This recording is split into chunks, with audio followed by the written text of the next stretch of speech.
Hi everybody, Steve from drugtest.com. Today I want to talk about stash devices. So these are things that you can buy at any head shop across the country that are used to hide, conceal, in plain sight most of the time, any type of your drugs or drug paraphernalia. This could be marijuana, cocaine, LSD, mushrooms, kratom, pills, you name it.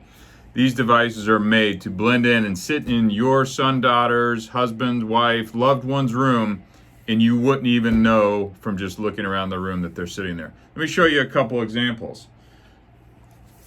You may just think somebody is having a nice little snack. This looks like any other bottle that you would pick up anywhere. It has a nice little lid on it. But the difference in this Pringles box is that this one contains an easy to conceal device. Just screws in from the bottom. Again, this could be sitting in your kid's room right now and you wouldn't even know it.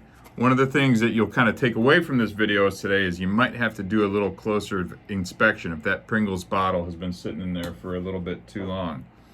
What about a Red Bull, right? Nothing wrong with this. You wouldn't know it. Weighs exactly the same. Again, picked up from any store. Difference in this one here, wouldn't even know it. Quick little unscrew reveals, again, another stash. Great little way. I mean, this can is identical, weighs the same. So again, if you see something that's maybe been in that room or has some little markings that look just a touch off, I encourage you to take a little deeper dive into your loved one's room and see what you find out. This one's one of my personal favorites.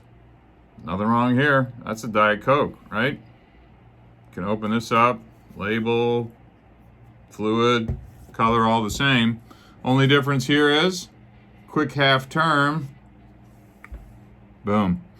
Now we've got the easiest of easy stash places. You would have no idea, right? I mean, how easy would this be able to hide sitting right on your kid's desk, right? So I'm not sharing this to scare with everybody, but to, make sure that you're taking a little bit deeper dive into what's going on in your loved one's room. Goes back together just like that. Last but not least, doesn't just have to be food devices. This is a little deodorant, right? I want to pop this off and make sure that, I want to use a little spray. Yeah, could. Or hit the bottom of it. Easy to stash, right? So again, the purpose isn't to scare you, but it's to let you know these things exist out into the world, right? These could be sitting at your son or daughter's room right now. And let me tell you, that's just the tip of the iceberg. Lipstick, USB devices, you name it. There are dozens and dozens more from any head shop, or you can go online. They're usually sold under some pseudonym for kind of hiding or concealment device. So just something to be aware of, that this is what's out there. This is what you're up against. We encourage you to check out drugtest.com just so you can have another tool in your arsenal to help prevent drug or alcohol addiction. Thank you so much for your time. Share this and leave a comment.